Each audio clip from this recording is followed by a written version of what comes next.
These were the pillars so familiar to my blighted eyes. But now that I had begun to learn their true significance, I regarded the pillars' destruction with a new, enlightened sense of horror. And I questioned now whether Kain's simple refusal, his mere ambition, could truly have caused such devastation. I felt that some darker influence was at work here. As I approached, I discerned the spirit of Ariel, bound here now for more than a century. Forever am I bound, hope abandoned, my spirit tethered to this place. What destroyed the circle could not touch me, for I was newly dead and beyond harm's reach. I alone was spared the descent into madness, and Kain alone was spared the pain of death. When Napraptor's poison seized Kain even in the safety of the womb, much more than just his destiny was lost. All of Nosgoth lost balance. Consider us now, both of us less than we once were. I, pure but insubstantial, and Kain, terribly real, but corrupted. Your imprisonment here has deranged you, Spirit. You fixate on Kain because you believe he is the tether that binds you here. But we both know he is not the author of your agony. The pillars were subverted by dark forces, invited by the Guardians themselves. The more I learn of your circle, the more I see a tangle of nested manipulations. Kain handed them their victory. They sought to topple the pillars, and he was their willing instrument. Or was he their unwilling pawn? Would it blunt your wrath to know that Kain's dilemma was calculated to bring the pillars down, regardless of the choice he made? And that the devastation would have been even greater had he chosen the path you would prescribe for him? Oh, you are a subtle, deceitful creature. But your clever arguments do not absolve Kain. He must die for the pillars to be restored. There is no other way. Then consider this more ominous possibility. What if Kain's death does not restore the pillars? Consider that it may simply be too late, that this world may be beyond redemption, and that you may be bound here eternally.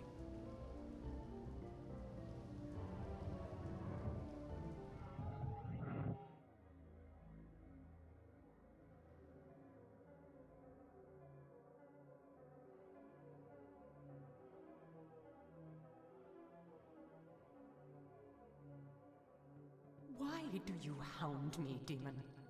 You can see that I am captive here. Show me some mercy. Like the mercy you showed your fellow Guardians when you set Kain on them? Or the mercy you showed Kain when you kept him ignorant of his destiny while you used him as the scourge of the circle? Or perhaps like the mercy you showed your beloved Napraptor when you made him Kain's first kill? You are cruel. Why do you torment me?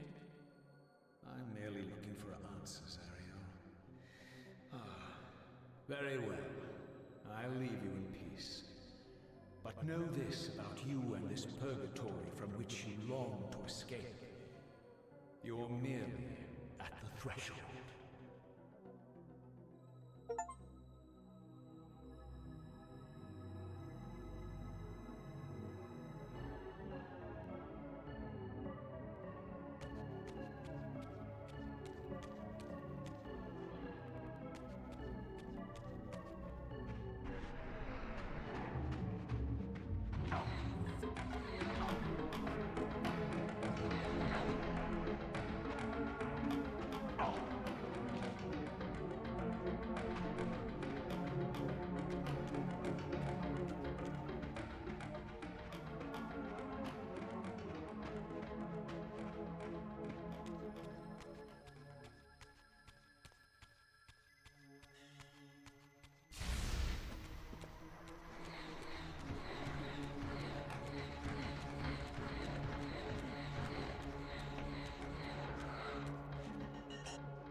Raziel, the failed assassin. You had Kain at your mercy, but lacked the courage to fulfill the act.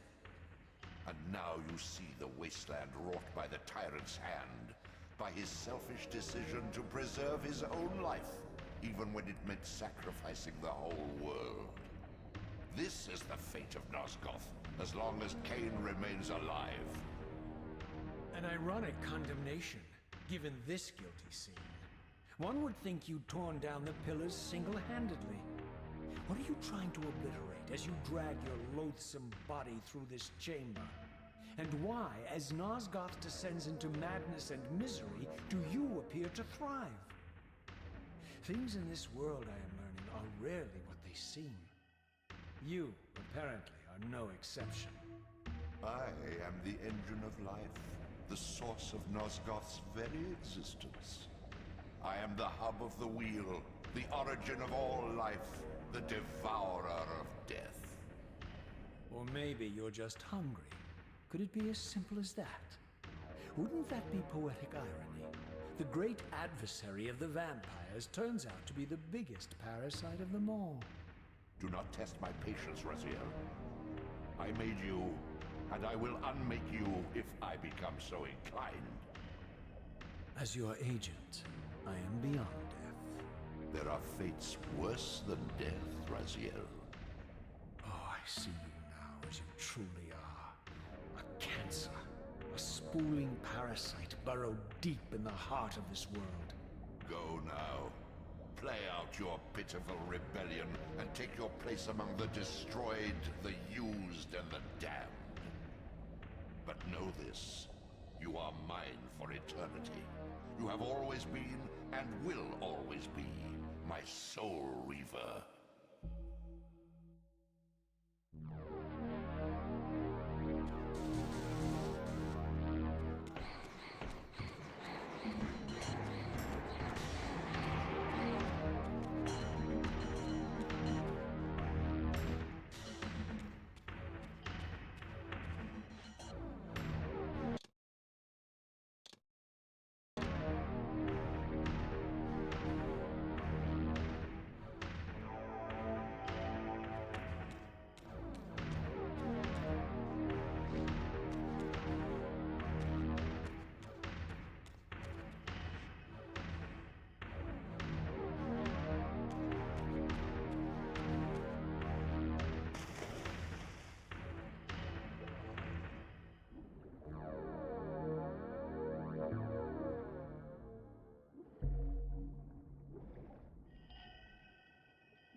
Beyond this edifice lay my sole hope of escaping this demon-infested wasteland. The time-streaming device contained therein offered my only prospect of journeying back into Nosgoth's early history.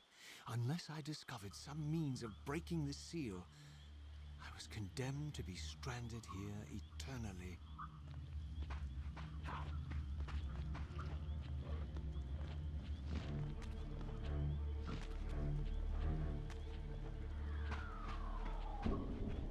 Demon!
The passage of time had indeed cleared my way forward, enabling me to explore the northern mountains of Nosgoth. I was anxious to discover if some evidence of Janos Audron's existence might still remain.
Here I discovered the quaint hamlet of Ustenheim, now long abandoned and collapsing into ruin.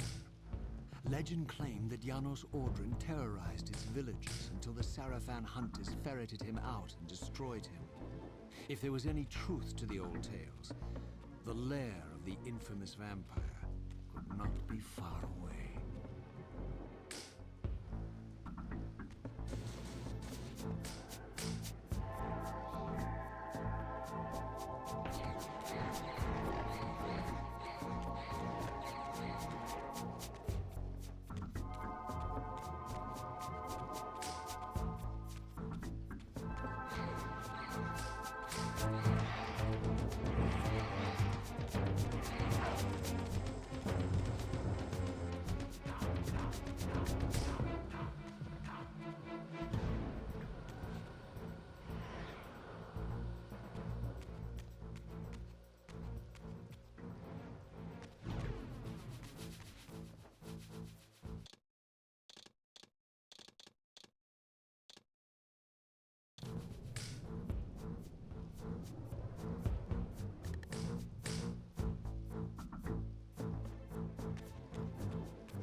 This edifice was clearly not crafted by human architects.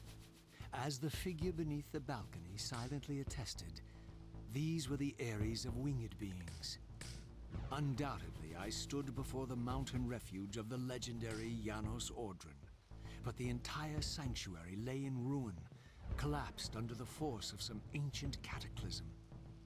As I suspected, the Time Streamer's deception ensured that I was centuries too late to unearth anything of consequence here. With nothing behind me but the wasteland I had traversed, I resolved to press on and explore these canyons further. Oh no. Every time you turn up, something monumental and terrible happens. I don't think I have the stomach for it. No drama this time, Raziel. You are persistent, crossing time like this to follow me. Still waiting for that coin of yours to land on its edge. I'm biding my time. I see that Mobius has played a little trick on you. Yes, he clearly doesn't want me to meet this Janos Ordran. Perhaps. Or maybe he merely hoped that it would harden your heart against me, to see this wasteland which I single-handedly authored.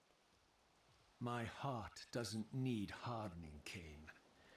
If I even suspected that destroying you would make any difference, I would do it this instant.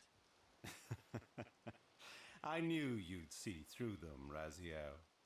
Janos is indeed the key to your destiny, but you'll need to find your own way back into Nosgoth's past.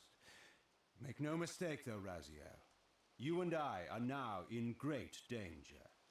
We are irritants here. Malevolent forces are being marshaled to eliminate us. You talk as though we're allies. Regardless of your sentiments, Raziel, in their eyes, we are. Well, they're certainly trying to eliminate you, Kain. There can be no doubt of that. I am assaulted relentlessly with demands for your demise. Whatever it is that you're plotting, they're scared to death of you. As for me, I suspect they made a grave error when they allowed my unique resurrection. I don't think they know how to destroy me. You mustn't underestimate them, Raziel. And who exactly is this diabolical they to which we keep referring? If there's some grand conspiracy going on, the right hand doesn't appear to know what the left is doing. Even Mobius seems to be caught out at every turn. Mobius is a puppet, Raziel. Haven't you realized that yet? That's the sweetest irony in all of this. Nosgoth's great manipulator is their plaything. But the ones pulling the strings haven't shown their faces yet. They don't like us unwriting their carefully choreographed history, though, do they? You must understand, Raziel, we haven't unwritten history, we've merely rewritten it. The future flows around our petty actions, finding the path of least resistance, while admitting only the slightest alterations. This is the reshuffling you felt when you refused to kill me. And remember, Raziel, we are irritants in this regard as well. History will not allow the introduction of a paradox. And if events cannot be reshuffled to accommodate the change? It is the irritant who's expelled. Bear in mind that this may be exactly the outcome our enemies are trying to provoke. We must tread very carefully.